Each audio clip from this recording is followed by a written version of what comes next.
Good evening and welcome to Bronx Talk. Tonight's guest reached out to us because he wants to discuss the proposals that will be on our ballots on November 4th. So this gives us a good opportunity to learn about what we're going to get a chance to vote on.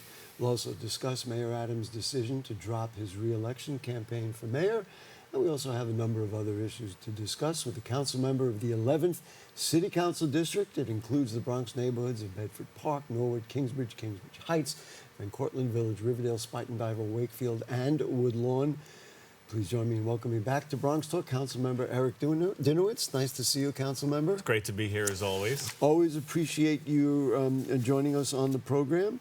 Why, before we get into the specifics, and we're going to go through each one of the proposals so folks will know what they're about, but why did you have a desire to say, hey, we ought to present this tonight? I don't think there's any vote that's more impactful, maybe besides the mayoral race, than these charter amendments.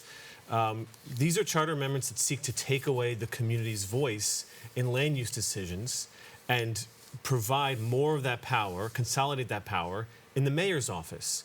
And you and I on this show have spoken about land use issues and how challenging they are. And proposals that seek to give the mayor more power is really deeply troubling to me. And ballot proposals, which are, first of all, on the back of the ballot, people have to flip over their ballot, often go ignored. And the second part is these things sound really good. These ballot proposals sound really, really good if you read the questions or the abstracts, but they're not, and they can be detrimental to communities. Well, let's just do it, right? Yeah. We've got a list. We put a list of the 5 up there. We're going to do one at a time. So the first one says fast-track affordable housing to build more affordable housing across New York City. I don't think there's anybody who watches our program who lives in the Bronx and says we don't need more affordable housing. We want to fast-track it.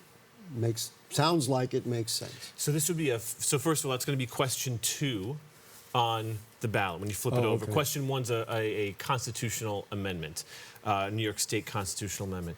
And that sounds really good. Fast track. It's interesting because on the list that the Board of Elections has, it has them in different numbers. I don't care which numbers they are, but go ahead. They'll probably do everything they can to be as unclear as possible. Okay. It sounds good, right? And what this refers to is rezonings. Now, right now, if we want to change how dense a particular neighborhood can be or what it's used for, instead of commercial, we want to use housing. Instead of manufacturing, commercial, it has to be rezoned. It has to go through the city council. And what they want to do with this is say, if it's affordable housing, we could rezone without the city council. They would use the BSA, the Board of Standards and Appeals. 100% of those members are selected by the mayor. So they say it's this nice board, but it's the mayor. And what it would do, you can rezone certain areas for what they say is affordable housing. But affordable means subsidized. Doesn't always mean affordable. So for example, So I just want to ask you about that because I see it, and people might know I do live in your district.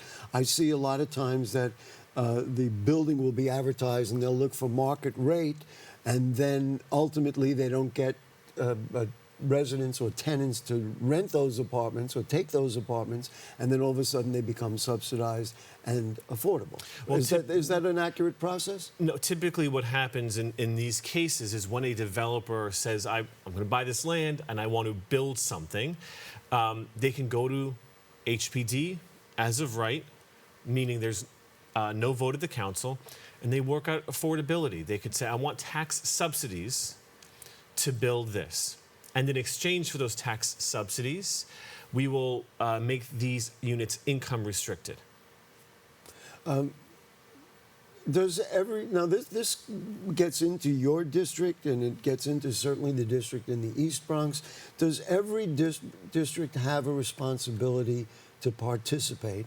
And then if you leave it up to maybe the local council member or the local community board or even the voice of the community to say, we don't want that here, does it allow some communities to say, not in my backyard, and then all of a sudden some communities get overburdened and oversaturated with supported facilities? Yeah, so there's sort of a myth that the city council is somehow hindering the production of housing. So in addition to as of right housing, where developers just build without any council oversight, the council by the end of the year would have approved 150,000 units of housing in the 4 years that we've been there. We've approved 150,000 units. Now, question two, it makes the same sort of argument you make, which is, well, certain community districts aren't producing enough. And so what they say is the bottom 20% of the community districts, the ones that aren't, quote unquote, producing enough housing, they're going to go through an even easier time to rezone areas for maybe not even all affordable units. And that's going to go Giving to the city. developers their say. Well, giving the developers and the mayor, right? Consolidating power with the mayor. This would be with the City Planning Commission. 13-member body, the majority of which is chosen by the mayor, including its chair. Now, this is why it's a myth, because you have areas, I believe on the map includes like Midtown West and the Upper West Side, which is in those bottom 20 of housing production, and how they measure it is based on percentage growth. I don't think anyone here would reasonably say that Midtown isn't producing enough housing or there isn't enough housing there. The other part is But community is it districts. affordable housing? In So Midtown? here's where the ULURP comes into play. Here's where city council having a say in these big developments becomes really important, because we just voted on the Western Rail Yards project. Now, it could have been the mayor could have said, I just want to build, whatever, and they would have built.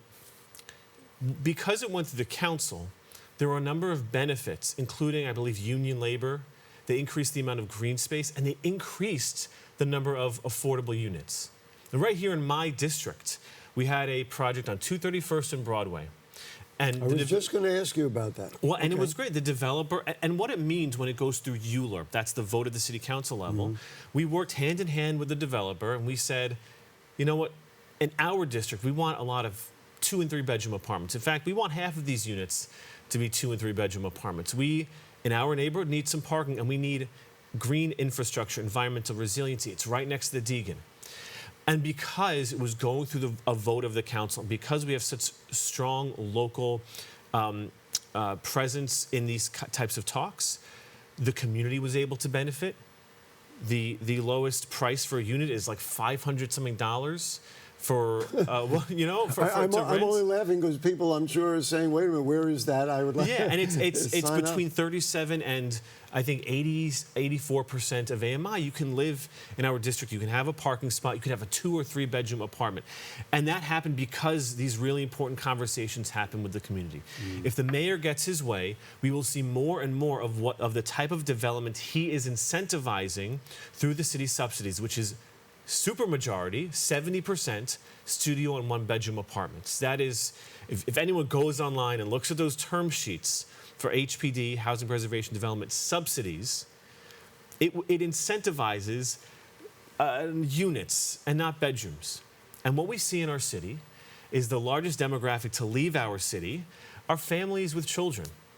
And we need to buck that These are the trend. people And the only way to make that happen is in part through the ULURP. So then what about council members who say, basically, not in my neighborhood, we don't want this type of housing? In a number of Bronx neighborhoods, certainly in Wakefield and Woodlawn, they have individual residences, and they don't want to see people selling their apartments for big development.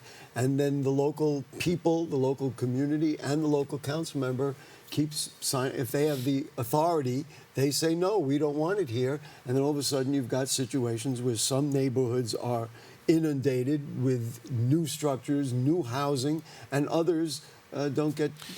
Yeah, much of what you're talking participate about, in it. much of what you're talking about is as of right, where developers, as long as they comport with zoning and all the laws, they can build what they want to build, and that's the law we have here, and that's great, and that's fine. In some cases, what they're talking about is rezonings. There are certain districts that are rezoning more than others. That's in part due to developers coming out there and saying, I want to buy this land and I want to rezone it. And yes, in some neighborhoods, there is resistance to new developments. But also, That's what I'm getting at. yeah, but also the local council member doesn't have a formal veto. What it says is I trust that my colleagues trust that I know what's best for my community, and I trust that in most cases they know what's best for their community. But there are instances where we override member deference because we believe that the greater value is building this housing. But what it typically does is it empowers local members to ensure local needs are met. And that comes in the form of affordability. It comes in the form of, in some cases, more or less parking. And it comes in the form of green infrastructure. Sometimes it comes in the form of dignity in the workers who are working there, union jobs. So we'll move on to the other ones, but I just want to ask this question. Let's just say that somebody comes up to you and says, your district should, they look at the numbers and they say your district is in a way underperforming. And they would say to you, where do you want to build this kind of housing? Could you find places where you think that affordable housing could go in your district? So first, the community districts I represent, 12, 8, and 7, are not underperforming. I understand. I meant it as an example. I know, and in fact, in many cases, I think a lot in Community Board 7, we see this a lot. These nice little houses being knocked down to build these little tiny buildings, and it's saturating the neighborhood without any give back to the community, right? Because we're going to see more and more of the infrastructure, stress on the infrastructure without any investment in that, which is, I guess, a whole nother problem. And I would say yes. And in fact, I've spoken with the former head of HPD and said, let's go around my district and let's look at places. And we've spoken to community board members. I have made those offers. Made the offers. That's interesting. I've made the offers. But look, let's be clear. I don't develop land. Community boards don't develop land. Developers develop land. The city has to have the correct incentives. Right now, I think those incentives are wrong. The incentives to build as many studio and one-bedroom apartments as possible is not right for my district, but maybe for other districts, that's great. And the city as a whole does a really bad job meeting the needs of individual neighborhoods. I've been, as you know, I've been in this seat for a long time, and I remember during the whole discussion of the Jerome Avenue rezoning, using that as an example, and the current borough president was I guess, a council member at that time, and Fernando Cabrera was also a council member, and they fought really hard to get it designed the way they wanted it, and they got those give-backs that you're talking about. They got schools built and some other things. Yeah. I think that was as good an example of how a community can reform a proposal to make it work. Yeah. And that's the kind of thing you want to see. I want to see that, and I want to avoid giving that power to the mayor, whose seems his only incentive is to build more and Although more. we could have, we likely will have it. We will have a new mayor. Let's just look at some of the other. So your thing would be, recommendation to people would be to vote against. Vote no on questions 2 through 4. Okay, That's my recommendation. Simplify review of modest housing and infrastructure process. So this is question 3, and that sounds great. Well, they moved them down. I took them right out of the Board of Elections. Yes, yes. Okay. So question 3 says, simplify review of modest housing and infrastructure projects. Right. And this also sounds great. Like, just look a little more housing here and there. Look, one of the things I love about our city is the diversity in housing options. And I represent a district where we have, 20 stories, 30. I represent Tracy Towers and the Century. These are big buildings. And I also represent single, 2 and 3 family homeowners, everywhere from Wakefield to Woodlawn, Kingsbridge to Riverdale. And what this proposal says is, by going through the City Planning Commission, not through any vote of the local members, it would say you can knock down those houses and build apartment buildings. Which is what's been going on. Which is what's been going on, although those buildings, it's in line with the zoning. So you may have a single-family home in an R4 or R6. So I just want to move it forward. Yeah. It would be the end of, it could be the end of 1, 2, and 3 family homes in New York City, all because of the mayor's consolidating control. What do you think of the next one, establish an affordable housing appeals board with the council, borough, and citywide representation, so that there could be a group that you could appeal to have an appropriate hearing. We'll ask who's the group. Okay, the group is the mayor. I'll let you. I know the answer to it, It's but the I'll let you. mayor and the borough president and the speaker of the city council, and you need two of those three people to undo all of the benefits that a ULURP would have provided. So, I mean, let's go back to my most recent ULURP. For any of a number of reasons, a new borough president comes in and says, you know what, Council Member Dinowitz, we don't like that you included parking in your negotiations. And so we're going to appeal this. We're going to undo all of the negotiations you did. And then a 2 of 3 vote 2 of 3 votes can undo all of the negotiations. without the input from the local council member or others. Correct. We'll skip one, and I just want to, just so we're running out of time, move this is totally different, local elections to presidential election years to increase voter participation. Voter participation is down in the Bronx. Mm-hmm. Is this a good idea? I always want to see more people vote, and I was very proud in my election. I had both my special and my primary.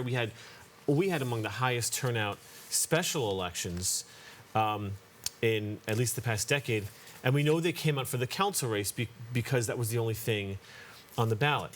Now, my issue with this is that we already have so many things on the ballot and different ways of voting. Now, imagine you go to the ballot, you go to the polls and you vote for, let's say in the primary, vote for mayor. And you know who you're voting for mayor, but you got to rank up to 5. That's ranked choice voting. Who am I voting for public advocate? I don't know. Comptroller? I don't know. If your party officials, Democratic district leader, well, that's the top 2 vote getters of different genders. So that's a different way of voting. Then you have your assembly and your state senate and maybe your Congress. First past the post. Oh, wait, there's more. Because then when you vote for judges, you don't always know who you're voting for there either. And you can typically vote for up to 2 or up to 3 or up to 4. So you're talking about lots of different names, different positions, and different ways that the votes are tabulated. You're saying that having it separate from the presidential election, which of course takes a significant amount of attention. That's right. You're saying that it gives those other positions a chance to get seen and get discussed, etc., without being swallowed up by the president and the senatorial elections, etc. That's what I believe. And we often see that. We see that in elections. I believe people typically know who they want to vote for mayor, often for city council. Sometimes public advocate, comptroller, party positions, county committee, they're not as, may or may not be as familiar with those. And it would get swallowed up by the publicity, of course, and the interest. Certainly in a presidential year, yeah. often Congress. Right. So I mean, we have a job in New York City to have more civic engagement. I've sponsored a resolution in the city council to have the DOE do more of that work, more of that civic engagement. I go to many of my schools during Civics for All week. I invite schools to do tours of City Hall. We need to do a better job as a city engaging our youth and engaging our electorate with government. And so that could be a solution different from changing the rules in the years. I don't want to spend more time on it because I do want to ask you about the most recent news that Mayor Adams dropped out of the race. Were you surprised? Was I surprised?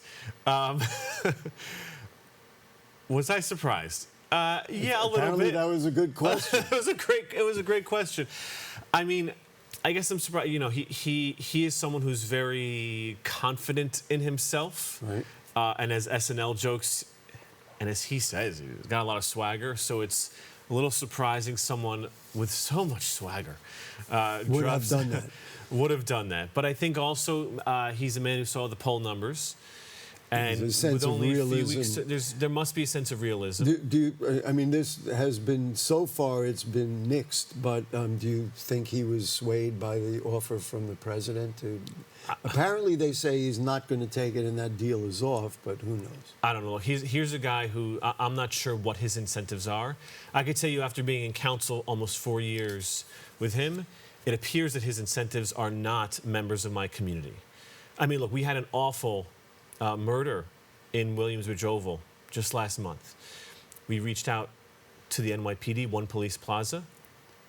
I reached out to him personally. I spoke with him directly about this. I followed up with his Intergov people. No response. I was just going to guess that you didn't hear back. We did not hear back. And what do we want? We want to expedite. We have the money for lighting. I got funding for lighting in the field. We want to expedite that process. There's other funding for cameras that's available. We want to make sure there's coverage in this park. Again, I just want to move it ahead. He didn't respond or seem to show interest in those issues for you in that case. When I spoke with him, he said, no. I mean, what would showing interest look like? Right. At the bare minimum, so then responding. I'm not going to follow up with give a grade to what you think he did while he was in office. It's done with.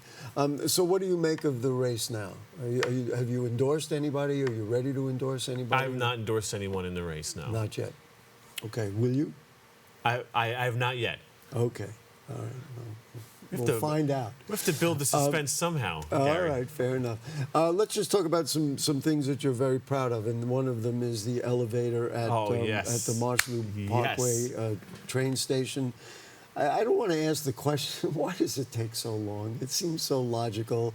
I realize it's a financial thing, it's a construction thing, but it makes a total sense. Look at the people who live in the city and in the Bronx. Yeah. We should have an elevator in the elevated stations. Yeah, I read Judy Heumann's book, and one of her quotes is Judy Heumann was a activist for disability rights activist, like the disability rights activist. And one of the things she said in her book was, she was a kid in a wheelchair, that curb felt like the Great Wall of China. And I thought that was a great description because for so many of us, what is a curb? What is a staircase? It's a way to get to where we need to go. But for other people, it was the thing that was preventing them from visiting their friends or the doctors and prevented people from coming to the Bronx. So 7 years ago, Miss Jean Hill and I... 7 years ago. 7 years ago, before I was in the New York City Council. That's right. I was still a public school special education teacher. I was a Democratic district leader. And Miss Jean Hill and I built a coalition of elected leaders, business leaders, community groups, and residents to demand accessibility at that station. And we got over 2,000 signatures. I testified at MTA hearings. So then let me ask you. I mean, let's go down the line. Kingsbridge, Fordham, 187th Street. I don't know if I'm missing any. Burnside, I've taken the train many times. Shouldn't we have them at all of them? I mean, how much is each one? And you know? Yeah, we should have 100% accessibility. And I'm certainly advocating for the accessibility in my district. And I think besides, there was a court decision which said, look, you have to, in the state, you have to make your subway system fully accessible. So that supercharged our work. Even before that 2022 decision, we were able, because of our advocacy, to get the Marshall Parkway 4 station in their capital plan.